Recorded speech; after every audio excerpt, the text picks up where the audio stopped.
नमस्कार, RBI policy पर जी business की खास पेशकश में आपका स्वागत है।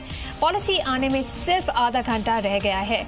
दरें घटने की उम्मीद नहीं है एक्चुअली, लेकिन बावजूद इसके आरबीआई पॉलिसी के बाद बाजार की दिशा क्या रह सकती है, इस पर चर्चा के लिए हमारे साथ है मार्केट एक्सपर्ट और इकोनॉमिस्ट, और सबसे बड़ा पैनल हमारे साथ है कुणाल सारोगी जो इक्विटी रश के सीईओ हैं, गौरांग शाह भी हमारे साथ है जियोजीत फाइनेंशियल के इकोनॉमिस्ट, सीनियर इकोनॉमिस्ट वृंदा जागीरदार, मार्केट एक्सपर्ट आनंद टंडन और अमीश मुंशी, सभी हमारे साथ जुड़ेंगे शो पर और बात करेंगे आरबीआई की क्रेडिट पॉलिसी की। ये बहुत अहम क्रेडिट पॉलिसी है क्योंकि ये बजट के बिल्कुल बाद आ रही है। इस बजट में जो फिस्कल कंसोलिडेशन का रोड मैप है उसमें थोड़ा सा बदलाव हुआ है। इससे आरबीआई कैसे देखता है, आरबीआई का रुख बदलेगा या नहीं, महंगाई दर के वो क्या अनुमान लगाते हैं, ये सब हम डिस्कस करते रहेंगे। सबसे पहले थोड़ा सा मार्केट देख लेते हैं क्योंकि मार्केट की आज शुरुआत अच्छी हुई, पर अच्छी शुरुआत के बाद अब कमज़ोर परफॉर्मेंस है। हम देख रहे हैं कि निफ्टी अब 10,500 के नीचे स्लिप हो चुका है। सेंसेक्स में भी थोड़ा सा दबाव है। मिड कैप्स और स्मॉल कैप्स में अभी भी बढ़त है क्योंकि इन दो स्पेसेस में बहुत खुलकर सेलिंग प्रेशर देखा गया था पिछले 3 दिनों में।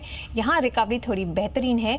बैंक निफ्टी अभी 1/3% नीचे है। यहाँ प्रेशर दिन से ही बना हुआ है और ये थोड़ा सा मूड खराब कर रहा है जब आरबीआई क्रेडिट पॉलिसी आने वाली है। ऑटो स्टॉक्स पर नजर रहेगी। ऑटो एक्सपो जल्दी शुरू होने वाला है। कॉन्सेप्ट्स कार सभी ऑटो मेकर्स रिवील कर रहे हैं।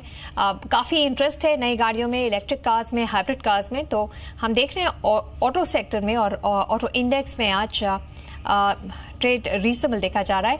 निफ्टी आईटी इंडेक्स थोड़ा प्रेशर में है क्योंकि हम देख रहे हैं वहाँ सेलिंग बढ़ रही है। अब सिप्ला के अर्निंग्स आ रहे हैं, तीसरी तिमाही के नतीजे आ रहे हैं और हम देख रहे हैं रिएक्शन आ रहा है स्टॉक में। एक नीजक रिएक्शन है और सिप्ला 1% से ज़्यादा अब लुढ़क चुका है। नतीजे देखें तो मुनाफा 400 करोड़ के करीब आया है जबकि अनुमान 440 करोड़ का था। ये कंसोलिडेटेड जो उनका मुनाफा है 375 करोड़ से 400 करोड़ बढ़ा है, पर अनुमान से थोड़ा नीचे है। आई है 3,910 करोड़ की, ये भी अनुमान से थोड़ा कम है। आय बड़ी है अगर आप वाई कंपैरिजन करें, अन्य आय 53 करोड़ की है, पर जो हम अनुमान लगा रहे थे अब हाँ दोनों तरफ मिस है, चाहे वो मुनाफा हो चाहे वो आय हो, दोनों तरफ परफॉर्मेंस थोड़ी वीक आई है। इसके बारे में ज़्यादा बातचीत करने के लिए हमारे साथ अब अंचल जुड़ रहे हैं। अंचल, सिप्ला के जो अभी नतीजे आ रहे हैं थोड़े से डिसअपॉइंटिंग लग रहे हैं। क्या रीज़न है कि जो मुनाफा आया है वो सिर्फ 400 करोड़ के करीब है जबकि हमारा अनुमान 440 करोड़ के करीब था? बिल्कुल, देखिए अनीशा, 2 प्राइमा फेसी नंबर्स आए और मुनाफा डेफिनेटली अनुमान से थोड़ा कम है और वही चीज़ इस समय बाजार रिएक्ट कर रहा है उसी चीज़ को लेकर। इन्होंने जो यूके में नए पंप्स लॉन्च किए थे उसकी जो उम्मीद थी एक अच्छी सेल्स की, उस हद तक नहीं आई है, उसने कहीं ना कहीं डेंट डाला है। मुनाफे में गिरावट, जो मुनाफा है उसने एस्टिमेट मिस करने का सबसे बड़ा कारण है अदर इनकम का। करीब 100 करोड़ की अन्य आय कंपनी की घटी है और वो सीधे सीधे कंपनी के मुनाफे को एस्टिमेट से कम लेकर गई है। ऑपरेटिंग फ्रंट पे अगर आप नंबर्स को देखें, इस बारी का एबिटा कंपनी का 819 करोड़ का है, 820 करोड़ रहने का अनुमान था, तो कहीं ना कहीं बिल्कुल बैंग ऑन टारगेट है ऑपरेटिंग मुनाफा कंपनी का। मार्जिन्स रिलेटिवली इंप्रूव हुए हैं, लेकिन जैसा कि हम कह रहे थे बाजार को ये चीज़ पसंद नहीं आई कि एक लो बेस का फायदा इस बारी कंपनी को मिल रहा था, उसके बावजूद कंपनी का रेवेन्यू और जो प्रॉफिट है वो एस्टिमेट से कम आया। चलिए अंचल, ये सब जानकारी देने के लिए बहुत बहुत शुक्रिया। तो हम देख रहे हैं कि जो इनहेलर्स उन्होंने लॉन्च किए थे यूके में, एस्थमा इनहेलर्स थे, वहाँ बहुत अच्छे अनुमान थे। सब एनालिस्ट मान रहे थे कि ये गेम चेंजर बन जाएगा सिप्ला के लिए। ऐसा हुआ नहीं है। सिप्ला सारी फार्मास्यूटिकल स्टॉक्स के साथ एक अंडर परफॉर्मर ही रहा है और अभी हम देख रहे हैं कि 1% का कट है। कुणाल, क्या करें सिप्ला के साथ? आपको लगता है कि जो बाउंस बैक कभी कभी आता है फार्मास्यूटिकल शेयर्स में, वहाँ कुछ पोजीशंस बनाई जा सकती हैं सिप्ला की, कि अवॉइड करें? देखिए, मुझे लगता है अवॉइड करना बेहतर है। हालांकि देखिए 550 मेरी समझ में एक बड़ा सपोर्ट है और मुझे नहीं लगता सिप्ला तुरंत 550 के नीचे जाएगा, लेकिन चार्ट कमजोर ही है। और जहां हम बाकी बाजार में एक्शन देख रहे हैं, फार्मा अभी भी अंडर परफॉर्म कर रहा है, तो कोई वजह नहीं है कि बढ़ चढ़ के इसको खरीदें। मुझे लगता है अवॉइड करें तो बेहतर। ठीक है। अवॉइड करिए। यही कॉल है कुणाल की। अब हमारे साथ मिहिर भी जुड़ गए हैं। मिहिर, मार्केट में तो आप बिल्कुल डायरेक्शनलेस ट्रेड हो गया है और थोड़ा डिसअपॉइंटिंग है क्योंकि शुरुआत काफ़ी अच्छी हुई, उसके बाद प्रॉफिट टेकिंग आ गई और फिर पॉलिसी से पहले कुछ ना करने का ऐसे मूड बन रहा है। आई थिंक वही है, पॉलिसी से पहले थोड़ा सा न्यूट्रल जोन में है मार्केट, और पॉलिसी आएगी तो उसमें जो कहा जाएगा, जो कमेंट्री आएगी उसे लेकर ओवरहैंग है। और साथ ही देखिए जो डाउ जोन्स के साथ एक लिंकेज बना हुआ है, तो अब आप अगर देखें दोनों चार्ट को, डाउ फ्यूचर्स को या फिर निफ्टी को, वो बिल्कुल पैरेलल बिहेव कर रहे हैं। तो जब डाउ फ्यूचर्स प्रेशर में आ रहा है तो उसका सीधा इम्पैक्ट हम देख रहे हैं कि निफ्टी पर भी देखने को मिल रहा है। और इसीलिए आज आप देखिए ना 10,615 तक था निफ्टी गया हुआ, बट इस समय उससे ऑलमोस्ट 100 पॉइंट्स नीचे है। सिमिलरली सेंसेक्स जो था वो भी 34,666 तक गया था, लेकिन अब वहां से नीचे आते आते 34,176 पर ये आ गया है। तो दोनों ही इंडाइसेस जो है वो टॉप से नीचे आए हैं। निफ्टी बैंक ने भी अंडर परफॉर्म किया है। खैर, अब आरबीआई की पॉलिसी आ ही जाएगी, 2:30 बजे पॉलिसी का अनाउंस हो जाएगा, तो उससे पहले हमारे साथ हमारे सारे जानकार इस समय मौजूद हैं। अनीशा तो हैं ही मेरे साथ और कुणाल भी मेरे साथ स्टूडियोज में हैं। इनके अलावा हमारे साथ अमीश मुंशी जुड़े हुए हैं, गौरांग शाह हमारे साथ हैं, वृंदा जागीरदार हैं और आनंद टंडन भी हमारे साथ मौजूद हैं। तो कुछ ही देर में पॉलिसी की अनाउंसमेंट हो जाएगी। लेकिन वृंदा, एक चीज आप बताइए कि ये जो पॉलिसी का अनाउंसमेंट हो रहा है, अब इसमें ऑब्वियसली कुछ चीजें तो गिवन है कि फिस्कल डेफिसिट पर सरकार ने जो स्लिपेज लिया है या फिर फार्मर्स के लिए जो एमएसपी की घोषणा हुई है, इन सब का ओवरहैंग रहेगा। बट कितने चांसेस हैं कि आरबीआई जो महंगाई का प्रोजेक्शन है उसे अपवर्ड रिवाइज करे या फिर एक नोट ऑफ कॉशन उसे लेकर आए एंड वो ट्रांसलेट हो फिर मार्केट के लिए फेयर में? आपने बिल्कुल ठीक कहा कि जो बजट में जो एमएसपी इंक्रीज अनाउंस हुआ वो और जो फिस्कल डेफिसिट पर स्लिपेज है, ये दो तो कंसर्न्स हैं इन्फ्लेशन के लिए, क्योंकि जो दिसंबर में इन्फ्लेशन का डेटा आया था वो ऑलरेडी 5% के ऊपर था, 5.2% था फ्रॉम 4.9% द प्रीवियस मंथ। तो इन्फ्लेशन पर जो कंसर्न था वो तो ऑलरेडी बिल्डअप हुआ था, साथ ही अभी एमएसपी और फिस्कल डेफिसिट एंड एडिशनली उसके साथ ही ग्लोबल ऑयल प्राइसेस भी बढ़ रहे हैं। सो इससे क्या होगा कि हमारे इन्फ्लेशन पे भी इसका असर होगा। तो ये सब देखते हुए आरबीआई, जैसे एवरीवन इज एक्सपेक्टिंग कि RBI will keep rates on hold this time, लेकिन जो आप व्हाट विल इट से ऑन इन्फ्लेशन, इन्फ्लेशन के लिए मुझे नहीं लगता कि RBI will revise it's any target, but मुझे लगता है कि आरबीआई विल एक्सप्रेस कॉशन कि हमें इन्फ्लेशन को और क्लोजली वॉच करना पड़ेगा। क्योंकि कल देखिए जो डेटा आया था, कल जो मार्केट्स में हुआ मेहम हुआ, ग्लोबली मार्केट्स में इतना बड़ा ड्रॉप देखा, मेनली बिकॉज यूएस में और ग्लोबली अभी ये सब ये डरे हुए हैं कि भी यूएस जो स्ट्रॉन्ग ग्रोथ आया है, 3.9% ग्रोथ आया है, इससे कहीं ऐसा तो ना हो कि फेड ने जो अपनी पॉलिसी है रेट इंक्रीज करने की उसको जरा फॉरवर्ड कर दे और उसको जरा और एक्सेलरेट कर दे। तो इसलिए इन सारे कंसर्न्स है, थोड़े तो इन डोमेस्टिक हैं और काफी ग्लोबल कंसर्न्स हैं, इन सब को लेकर इन्फ्लेशन पर कंसर्न रहेगा। तो इसलिए मुझे लगता है कि RBI will not change any numbers and but RBI will say that हमें इन्फ्लेशन को देखना है, इन्फ्लेशन पे हमें be cautious and watchful and growth, साथ ही साथ ग्रोथ के लिए भी आरबीआई विल से दैट हाँ ग्रोथ बढ़ रहा है, हम रिकवरी देख रहे हैं, इनफैक्ट हम सस्टेन्ड और शार्प रिकवरी देख रहे हैं, तो ताकि ये भी माहौल ना बिगड़ जाए। तो RBI will give a very balanced commentary, मुझे लगता है। बैलेंस कमेंट्री आप एक्सपेक्ट कर रहे हैं। गौरांग, आप क्या एक्सपेक्ट कर रहे हैं? जो अगर फूड प्राइस बढ़ते हैं तो उनका आरबीआई कुछ नहीं कर सकती, क्रूड प्राइस बढ़ते हैं तो थोड़ा बहुत कर सकते हैं, बहुत ज़्यादा नहीं कर सकते। आरबीआई जो इन्फ्लेशन एक्सपेक्टेशंस है उनको टैकल करते हैं और वो सप्लाई साइड रिलेटेड होती है। ग्रोथ अभी बस बढ़ ही रही है, हमें जो सप्लाई पुश, जो डिमांड पुश है वो अभी तक आया भी नहीं है, और उससे पहले ही अगर इन्फ्लेशन बढ़ने लगे तो आप क्या एक्सपेक्ट करें, आरबीआई क्या कहेगा? तो हमेशा कारण एक नहीं अनेक है, खास करके जो खाने के पदार्थों की महंगाई है वो सर उठाकर के क्यों चल रही है और नीचे क्यों नहीं आ रही, और धीरे धीरे करके सरकार कदम उठा रही है। मैं मानता हूँ कि एकदम से नहीं, लेकिन कुछ अरसे बाद जो खाने पीने की महंगाई की दर है, जिसे हम फूड इन्फ्लेशन कहते हैं, वो न्यूनतम स्तर पे आएगी, ऐसा मैं मान करके चल रहा हूँ।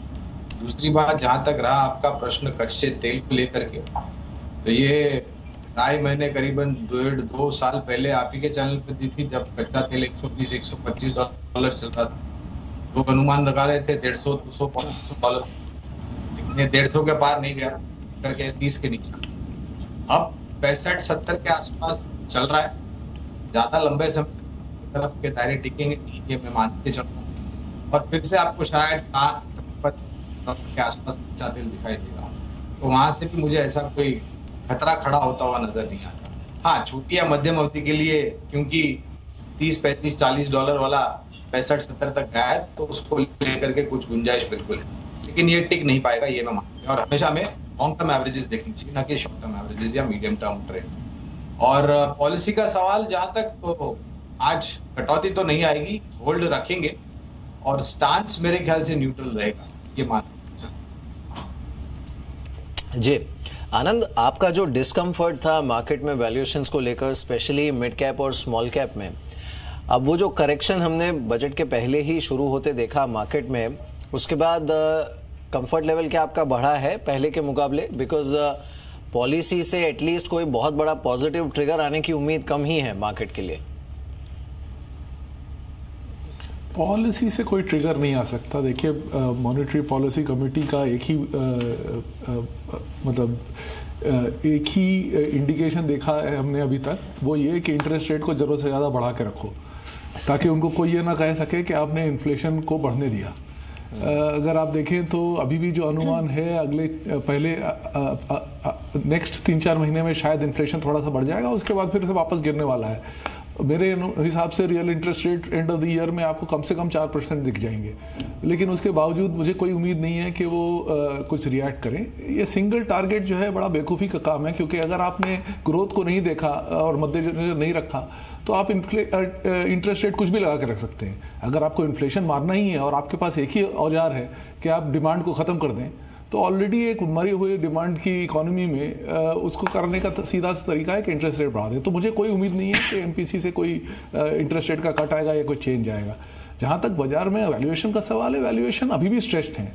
आप देखिए 7-8% अगर आप समझें कि कंपनियों में कटौती आई है वैल्यूएशन की, जो शेयर 60 टाइम्स हो रहे थे वो अब शायद 54 टाइम्स ट्रेड कर रहे हैं। उसका मतलब ये नहीं कि अगर आपको 1.5% यील्ड, अर्निंग्स यील्ड पे इन्वेस्ट करने में मज़ा आता है तो वो अलग बात है, मुझे नहीं आता है। तो मेरे हिसाब से अगर मार्केट में करेक्शन आना है तो अभी बहुत कुछ करना है। वो अलग बात है आएगा कि नहीं आएगा, जैसे हमने देखा अभी तक बहुत कैश फ्लो के कारण मार्केट बढ़ता रहा है, लेकिन मुझे लगता है ये पहली बार ऐसा हुआ है जहाँ पे ढंग का थोड़ा सा करेक्शन आने की संभावना बढ़ी है। ग्लोबल जो मार्केट सिंक्रोनसली ऊपर जा रहे थे, वो ग्लोबली अभी थोड़ा सा रुकावट आई है, और क्योंकि इंटरेस्ट यील्ड बढ़ने वाले हैं बाकी दुनिया में, इंडिया में जो भी हो बाहर बढ़ने वाले हैं, इसलिए शायद फ्लोज भी इंडिया में कम हो जाएंगे। तो माहौल ऐसा बन गया है कि अब वैल्यूएशन करेक्ट होने की अच्छी संभावना है। बेसिकली इस वक्त जो है आपको अगर निवेश करना है तो बड़े चुने शेयर्स में करना चाहिए और कोई जल्दीबाजी नहीं करनी चाहिए। अब ये सेल ऑन राइज मार्केट है मेरे हिसाब से। Sell on rise market, that's a big one. Sell on rise पर कुणाल, पॉलिसी को बस 10 मिनट ही बच गए हैं, उससे पहले कोई आप स्टॉक्स पिक करेंगे, कोई स्ट्रैटेजी बनाएंगे प्ले करने के लिए क्रेडिट पॉलिसी को? देखिए, वैसे तो पॉलिसी आमतौर पर एक नॉन इवेंट होता है अनिशा, और अगर आप ओवरऑल देखें तो मुझे नहीं लगता पॉलिसी का कोई डायरेक्ट इम्पैक्ट पड़ेगा। चुनिंदा शेयर्स पर पड़ सकता है। इसमें मुझे लगता है कि अगर सरकारी बैंकों में कुछ उछाल आता है पॉलिसी के बाद, तो वहाँ एक शॉर्ट की पोजीशन बना सकते हैं। मिसाल के तौर पर पीएनबी की अगर आप बात करें तो 165 के स्टॉप लॉस से मुझे लगता है शॉर्ट कर सकते हैं।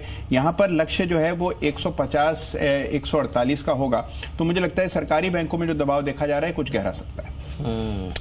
हमने पॉलिसी आने से पहले भी कई जानकारों से बात की है, एक बार सुन लेते हैं कि इंडस्ट्री लीडर्स और बैंकर्स इस समय क्या मान रहे हैं पॉलिसी को लेकर।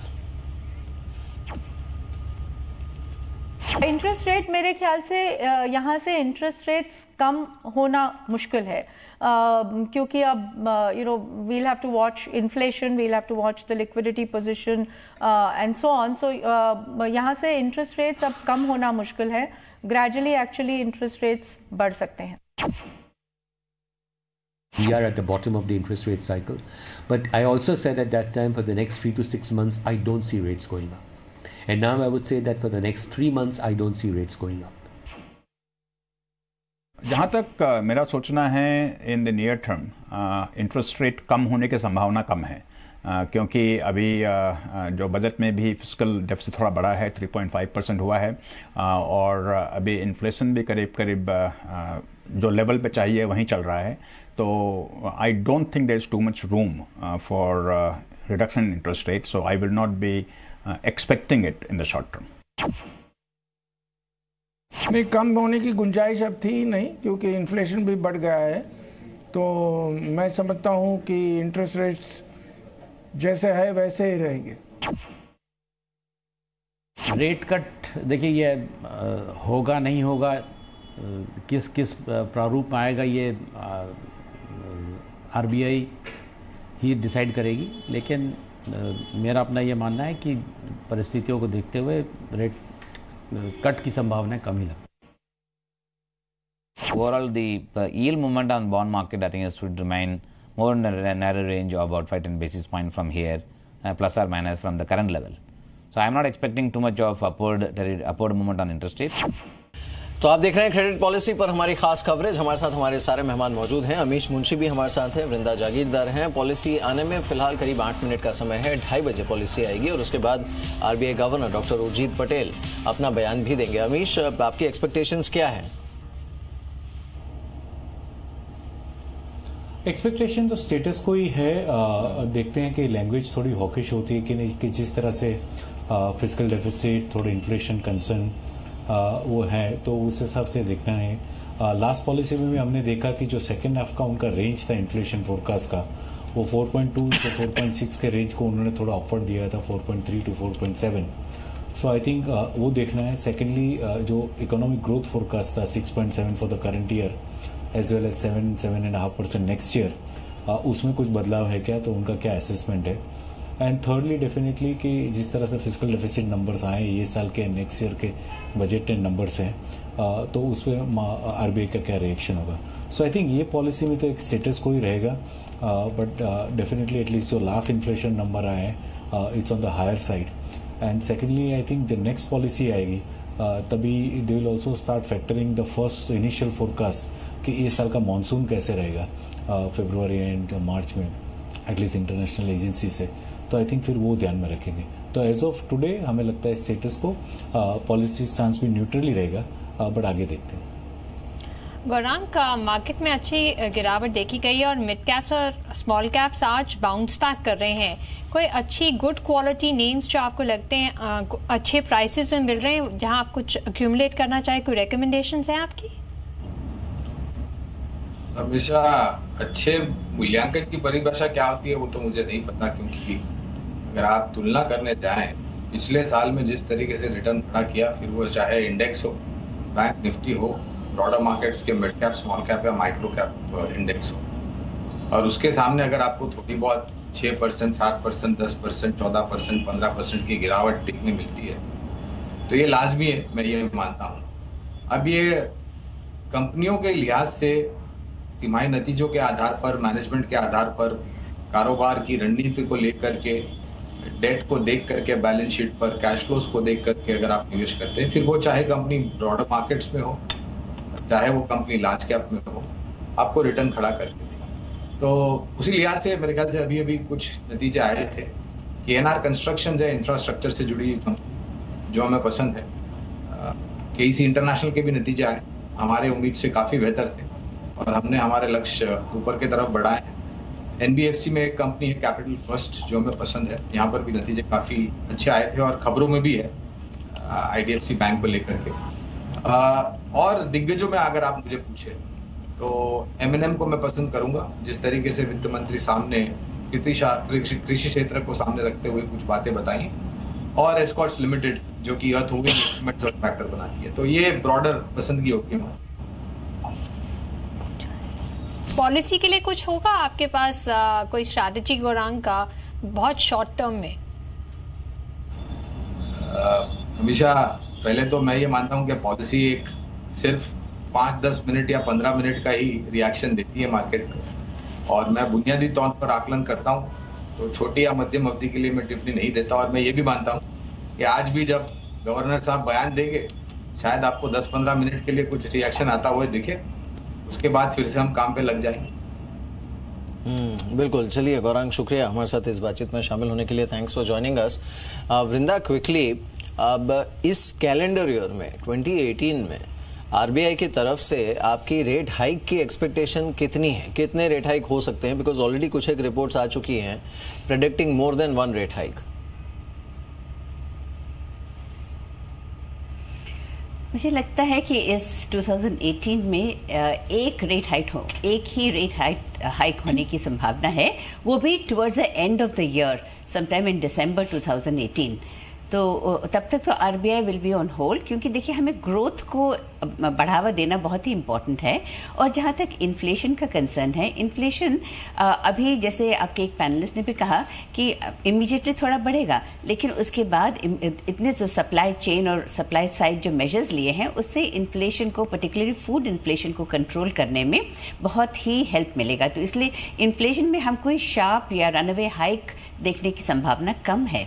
इसलिए दो concern will remain on inflation, but it's not as if की inflation will be overarching. So इसलिए लेकिन थोड़े समय के बाद ऐसा होगा कि जो पूरी दुनिया में रेट्स बढ़ रहे हैं और उससे क्या होगा कि जो फ्लो ऑफ फंड्स हैं तो वो अगर यहाँ से चले गए तो उनको भी तो गुड रिटर्न देना है, उनको भी तो रीजनेबल रिटर्न देना है। इसलिए इस सब को देखते हुए, to be in sync with what is happening in the global markets, there is a possibility कि RBI could hike the rates by about 25 basis points, और वो भी इस साल के एंड तक ही। मैम, लिक्विडिटी पे आप कुछ एक्सपेक्ट कर रही है? क्योंकि ये हाई सीजन है, क्रेडिट ऑफ टेक इंक्रीज हो जाती है। हमने देखा है कि अगर आप एसबीआई का एग्जाम्पल ले लें तो वो अपने बेस रेट को अनचेंज रख रहे हैं, बल्क डिपॉजिट रेट्स को हाइक कर रहे हैं। कब तक बैंक्स ये कर सकते हैं? कब तक अपने मार्जिन्स को श्रिंक करेंगे? वो लिक्विडिटी पोजीशन पे आप कोई कमेंट देख रही हैं? और बैंक्स के लिए क्या हो सकता है? Liquidity would be is getting tighten, so उसका इम्पैक्ट दिख रहा है ना कि मार्केट में यील्ड्स तो ऊपर जा रहे हैं। लेकिन बजट में आपने देखा कि आरबीआई जो है, गवर्नमेंट जो है, it's pushing the corporates to the corporate bond market. उनसे कह रहे हैं कि आप बॉन्ड मार्केट से पैसे उठाइए, आपको बैंक में जो ओवर डिपेंडेंस था उस पर ही मत रहिए आप। तो इसे लिक्विडिटी को एनलार्ज करने के ऑप्शंस भी हैं। तो इट्स नॉट कि सिर्फ बैंक से ही आएगा पैसा और सिर्फ आरबीआई ही पंप इन करेगा। मार्केट्स में जो फाइनेंशियल सेविंग्स आ रही है अभी मार्केट में, उसको चैनलाइज करना है प्रोडक्टिव इन्वेस्टमेंट्स के लिए। तो जैसे आपने देखा होगा कि आफ्टर डिमोनेटाइजेशन बैंक के डिपॉजिट्स तो बढ़ गए हैं इतने, मार्केट्स में भी, कैपिटल मार्केट इन्वेस्टमेंट भी बढ़ गया है और म्यूचुअल फंड्स के पास भी बहुत पैसा है। तो अभी इसको कैसे टैप करें, इसको कैसे चैनल करें कॉर्पोरेट बॉन्ड मार्केट में, इससे क्या होगा कि liquidity will not B such A constraint. और ऑफ कोर्स एफडीआई के लिए भी आरबीआई गवर्नमेंट ने इतना रिलैक्सेशन दिया है कि FDI will also will keep coming in. बिल्कुल। चलिए, अब पॉलिसी अनाउंसमेंट में 1 मिनट से भी कम का समय बाकी है। इस समय निफ्टी बिल्कुल ही फ्लैट है, ये 10,496 पर है और साथ ही सेंसेक्स 31 पॉइंट्स नीचे इस समय 34,167 पर है। लेकिन निफ्टी बैंक ये 63 पॉइंट्स नीचे 25,748 का लेवल यहां पर देखने को मिल रहा है। एक बार रुपए को भी देख लेते हैं, बिकॉज रुपए की मूवमेंट जिस तरह की है इस पर भी देखना होगा कि आरबीआई का बयान क्या आता है, और साथ ही जो इस समय ग्लोबल सेटअप है, खासकर जो बाकी सेंट्रल पॉलिसी मेकर्स हैं उनका रुझान जिस तरह का है उस पर आरबीआई क्या कहता है, इन सब पर हमारी नजर रहेगी। लेकिन सबसे बड़ी चीज तो यह है कि स्टेटमेंट कितना हॉकिश होगा उनकी तरफ से, इस पर सबकी नजर बनी हुई है। ये तो एक्सपेक्टेड है ही कि इस पॉलिसी में कुछ खास होगा नहीं, लेकिन आने वाली पॉलिसी में क्या हो सकता है ये अपने आप में बड़ी चुनौती है और यही बड़ा सवाल है कि आरबीआई कितना हॉकिश होगा। क्योंकि एक जो अहम चीज वृंदा ने कही कि जो महंगाई की दर का आंकड़ा आया था पिछला, वो आरबीआई के कंफर्ट जोन के ऊपर था। तो 5.21% पे महंगाई की दर का आंकड़ा होना और जो आरबीआई का टारगेट है 5%, उससे तो ऊपर ऑलरेडी है और उसको अगर और ऊपर जाना है यहाँ से, जो कि आशंका बनी हुई है, अगर ये होता है तो ये डेफिनेटली सभी के लिए एक चिंता का विषय साबित हो सकता है और हो सकता है कि मार्केट इस पर थोड़ा बहुत रिएक्ट करे भी। तो यहाँ पर अभी अभी आरबीआई की पॉलिसी अनाउंस हुई है, कोई बदलाव नहीं किया गया है। जो आरबीआई की पॉलिसी आई है उसमें कोई भी बदलाव नहीं किया गया है। तो ये सबसे पहली खबर यही आई है कि कोई बदलाव नहीं किया गया है। जो बाकी बयान आते हैं वो देखते हैं आरबीआई की तरफ से, लेकिन जो सबसे पहली खबर आई है वो ये है कि कोई बदलाव आरबीआई ने अपनी पॉलिसी में नहीं किया है, जिसकी उम्मीद थी भी कि कोई बदलाव नहीं होगा उनकी तरफ से। लेकिन जो इन्फ्लेशनरी एक्सपेक्टेशंस है उन पर उनकी तरफ से क्या स्टेटमेंट आते हैं ये देखना होगा, और साथ ही ये भी देखना पड़ेगा कि क्या महंगाई की दर को लेकर उनकी तरफ से जो स्टेटमेंट आते हैं उसमें कोई भी बदलाव किया गया है। जो उनके पहले के इन्फ्लेशनरी प्रोजेक्शंस थे उस पर मार्केट ने पहले से फैक्टरिंग किया हुआ था कि कोई बदलाव नहीं होगा, तो इसीलिए मार्केट में कोई खास रिएक्शन इसे लेकर देखने को मिल भी नहीं रहा है। बिल्कुल फ्लैट मार्केट इस समय देखने को मिल रहा है। लेकिन बड़ी खबर इस समय की यही है कि आरबीआई ने जो ब्याज की दरें हैं उसमें कोई भी बदलाव नहीं किया है। यानी जो भी रेट्स थे, पॉलिसी रेट आरबीआई का जो है रेपो रेट 6% पर, रिवर्स रेपो 5.75 पे, बैंक रेट 6.25 पे और सीआरआर 4% पर रखा गया है। तो ये बयान आया है आरबीआई की तरफ से। फिलहाल कोई बदलाव यहाँ पर नहीं किया गया। आनंद, आपका पहला रिएक्शन क्या होगा? बिकॉज उम्मीद तो थी भी नहीं कि कोई बदलाव होगा। हाँ बिल्कुल, जैसे हमने कहा अभी तक कोई एक्सपेक्टेशन नहीं थी, तो इसलिए मुझे नहीं लगता कि बाजार के ऊपर कोई बहुत ज़्यादा इसका प्रभाव पड़ेगा। ऑलरेडी नहीं पड़ रहा है। अब ग्लोबल मार्केट में जो यील्ड बढ़तेंगी उसके हिसाब से डोमेस्टिक मार्केट में भी चेंज आते रहेंगे, और उसके बियॉन्ड ये मॉनेटरी पॉलिसी में तो कम से कम उसका कोई प्रभाव मार्केट पे कोई उम्मीद नहीं है किसी चीज़ को चेंज होने की।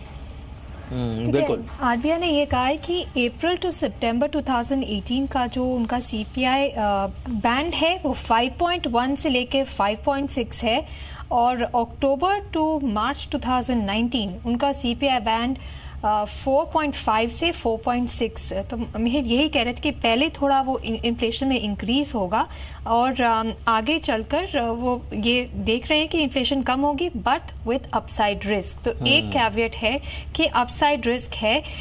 जीवीए ग्रोथ FY19 में 7.2% देख रहे हैं, और जो जीवीए ग्रोथ FY18 की उन्होंने 6.6 की मेंटेन किए। कह रहे हैं कि स्टैंस उनका न्यूट्रल है। Liquidity in the system continues to be surplus. बिल्कुल, लेकिन साथ ही जो कुछ और बयान आया है वो अहम है आरबीआई की तरफ से। तो जो एक कंज्यूमर से जुड़ी सबसे बड़ी चीज उन्होंने कही है, एक तो ये जो जीवीए का अनुमान आपने कहा ना, उसे एक्चुअली आरबीआई ने घटा दिया है। तो FY18 के लिए जो जीवीए का अनुमान है उसे घटाया गया है। दूसरा जो अहम चीज है वो ये है कि आरबीआई ने ये कहा है कि 1 अप्रैल से जो बेस रेट हैं बैंक्स के उसको जो MCLR है उसके साथ लिंक करने की प्रक्रिया जो है वो लागू की जाएगी, और इसलिए जो भी गाइडलाइंस आनी है वो मिड फरवरी तक आ जाएगी। तो ये एक बयान इनकी तरफ से आया है आरबीआई की तरफ से। लेकिन साथ ही ये भी कहा है आरबीआई ने कि जो स्लिपेज फिस्कल डेफिसिट में सरकार ने लिया है उसके चलते इन्फ्लेशनरी प्रेशर्स आगे जाके बढ़ सकते हैं। साथ ही आरबीआई ने ये भी कहा है कि अगर ग्लोबल ग्रोथ जो है वो यहाँ से और रफ्तार पकड़ता है तो इसके चलते क्रूड के ऊपर इन्फ्लेशनरी इम्पैक्ट आ सकता है, एंड इफेक्टिवली जो बाकी चीजें हैं उसके ऊपर भी इन्फ्लेशनरी इम्पैक्ट आ सकता है। आरबीआई ने यह भी कहा है कि deterioration in public finances risks crowding out of private financing and investment. तो ये एक अहम बयान है हालांकि, और साथ ही जो रिकवरी है उसके ऊपर ये कहा गया है कि फिलहाल जो रिकवरी इंडियन इकोनॉमी में देखी गई है that's in very early stage, और इसे ठीक से नर्चर करना जरूरी है। तो ये कुछ हाइलाइट्स हैं जो आरबीआई ने दी हुई है। इन्फ्लेशन आउटलुक जो है उसे फिलहाल आरबीआई ने खुद माना है कि इन्फ्लेशन की अपसाइड थोड़ी सी क्लाउडेड है, और वो इसलिए है बिकॉज जो अपसाइड है इन्फ्लेशन की उसे लेकर अनसर्टनिटीज बनी हुई है, और साथ ही जो प्रोजेक्टेड रेंज है इन्फ्लेशन की वो 5.1 से 5.6% के बीच में रखी गई है 2018-19 के H1 के लिए। लेकिन जो 2018-19 का सेकेंड हाफ है उसके लिए इसे 4.5 से 4.6% के बीच में रखा गया है। तो ये कुछ की हाइलाइट्स हैं। 6 में से 5 MPC कमेटी के मेंबर्स ऐसे थे जो कि रेट्स के बदलाव के पक्ष में नहीं थे। वृंदा, क्या कहेंगे आप? एक तो पहली बात, जैसे हम सब सोच रहे थे कि रेट्स में बदलाव नहीं होगा, लेकिन इंटरेस्टिंगली आरबीआई ने इन्फ्लेशन को लेके कुछ बहुत बड़ी कमेंट्री नहीं की है। वो कह रहे हैं कि हाँ we need to be cautious, और उनका देखिए 4% प्लस माइनस 2% है, तो वो जो बैंड है उस बैंड के अंदर ही है, इवन द अपर लिमिट। और H1 में उस बैंड के it's on the higher side और H2 में उससे कम हो रहा है।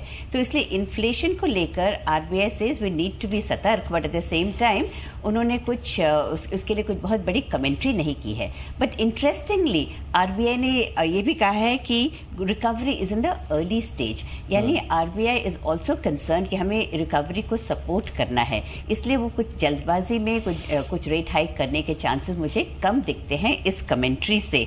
और एक और बात जो RBI ने कही है कि बेस रेट को MCLR के साथ लिंक करेंगे, तो इससे जो द सिनर्जी है जो बैंक के RBI के रेट में और बैंक रेट में जो ट्रांसमिशन जिसमें इतना बड़ा लैग हो रहा था, तो वो ट्रांसमिशन का प्रॉब्लम निकल जाएगा और RBI के मूवमेंट के साथ बैंक्स के भी रेट मूवमेंट में जो संतुलन है वो बढ़ जाएगा। बिल्कुल। चलिए क्विकली, अनुराग हमारे साथ RBI हेडक्वार्टर में है। अनुराग, आपके पास और कोई हाइलाइट्स हैं जो हमने बताई उसके अलावा, या फिर कंज्यूमर के लिए कोई बड़ी चीज कही गई हो तो? जी, सबसे बड़ी हाईलाइट तो यही है कि जो GVA का एस्टीमेट है जो 2017-18 के अंदर 6.6 था, उसको RBI ने कहा है कि जिस तरह से GST इम्प्लीमेंटेशन के बाद ओवरऑल इन्वेस्टमेंट एक्टिविटी सुधरेगी और क्रेडिट ग्रोथ भी बढ़ेगी और क्रेडिट ऑफटेक बढ़ेगा, और जिस तरह से जो ओवरऑल बैंकिंग सेक्टर के अंदर जो ये NPA रिजोल्यूशन की बात कर लीजिए या फिर जो बैंकों को जो पूंजी दी गई, उन सब के बाद जो ओवरऑल इन्वेस्टमेंट एक्टिविटी सुधरेगी। और उसी को देखते हुए जो फर्स्ट हाफ के अंदर जो ग्रोथ का एस्टीमेट दिया है वो 7.3 से 7.4 दिया है, और उसके अलावा जो सेकंड हाफ का जो ग्रोथ है वो 7.1 से 7.2% में है। इसके अलावा जो इन्फ्लेशन का ऊपर तो RBI ने चिंता जताई है H1 और H2 दोनों में। H1 के अंदर जो इन्फ्लेशन का टारगेट 5.1 से 5.6% और H2 में 4.5% से 4.6%। इसके अलावा कुछ और जो चीज़ें जो आज की पॉलिसी में RBI ने बताई है कि ये जो ओवरऑल एक्टिविटी है सर्विस इंडस्ट्री के अंदर वो भी काफ़ी ज़्यादा पिकअप हुई है, और कमर्शियल व्हीकल सेल्स है वो पिछले 8 साल के सबसे ऊंचाई के ऊपर है। तो ये एक RBI ने हाईलाइट बताई अपनी पॉलिसी के अंदर। इसके अलावा एक्सपोर्ट को ऊपर भी पिछले 2 महीने के अंदर जो एक्सपोर्ट है वो सब्सटेंशियली इंक्रीज हुआ है, और इम्पोर्ट का भी ओवरऑल जो इम्पोर्ट बिल है वो इंक्रीज हुआ है, क्योंकि क्रूड ऑयल की कीमतें जो है लगातार 2 महीने से बढ़ती गई है। तो ये मोटा मोटा हाईलाइट्स है, और ज़्यादातर जो हाईलाइट्स है वो अभी आपने कवर कर ही दी है। बिल्कुल। चलिए कुछ ही देर में इनफैक्ट डॉक्टर उर्जित पटेल भी अपना बयान देंगे, लेकिन आनंद, फर्स्ट रिएक्शन आपका क्या होगा? पॉलिसी में कुछ खास होने की उम्मीद तो नहीं थी, बट फॉर्चुनेटली ये बहुत ज़्यादा अग्रेसिव या बहुत ज़्यादा हॉकिश नहीं है पॉलिसी। देखिए, हॉकिश होने की कोई खास गुंजाइश नहीं है। अगर आप इन्फ्लेशन को मानते हैं कि अगले के साल के एंड तक 4.2 के आसपास आ जाएगा, तो ऑलरेडी बॉन्ड यील्ड जो है 7.6 के आसपास है, तो आपका ऑलरेडी 3% से ऊपर रियल इंटरेस्ट रेट चल रहा है, और उसमें आपका बैंड होना चाहिए 2% से कम।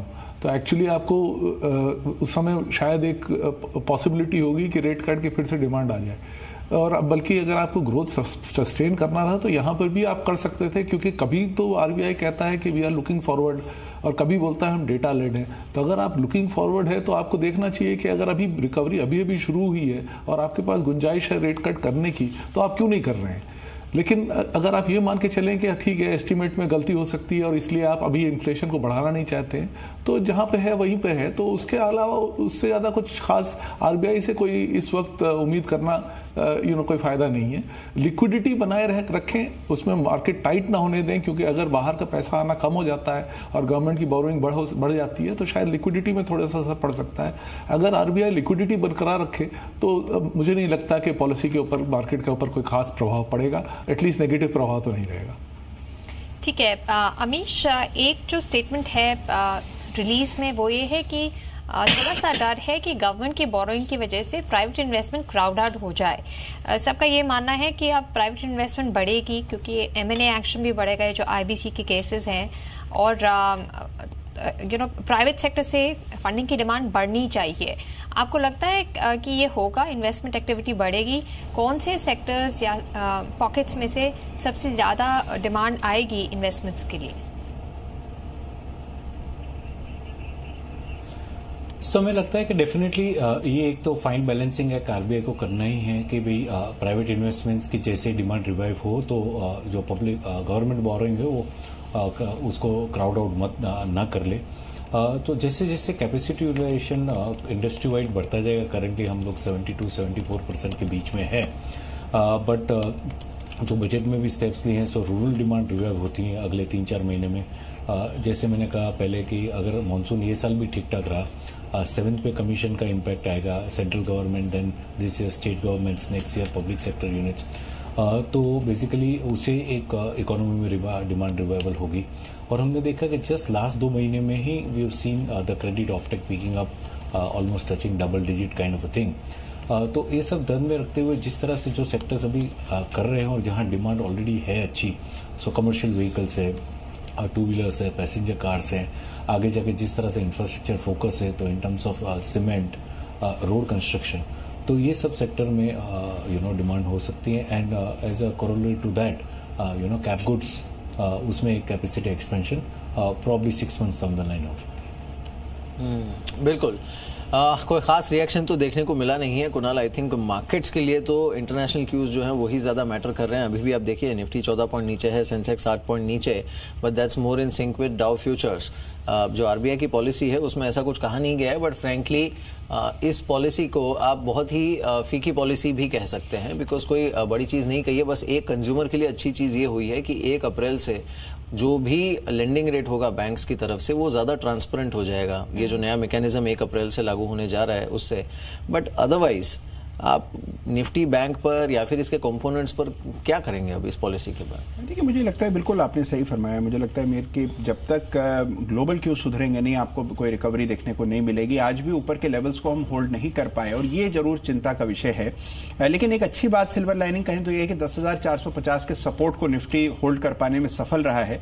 मुझे लगता है कि अभी एक अगर आप ट्रेडर हैं तो 10,450 के स्टॉप लॉस से लॉन्ग पोजीशन बनाएं तो बहुत संभावना है कि आपको कुछ शॉर्ट कवरिंग दिन के अंत तक होती हुई दिखाई देगी, जिसमें हो सकता है कि 10,600 के लेवल्स आपको कल तक रीगेन होते हुए दिखे।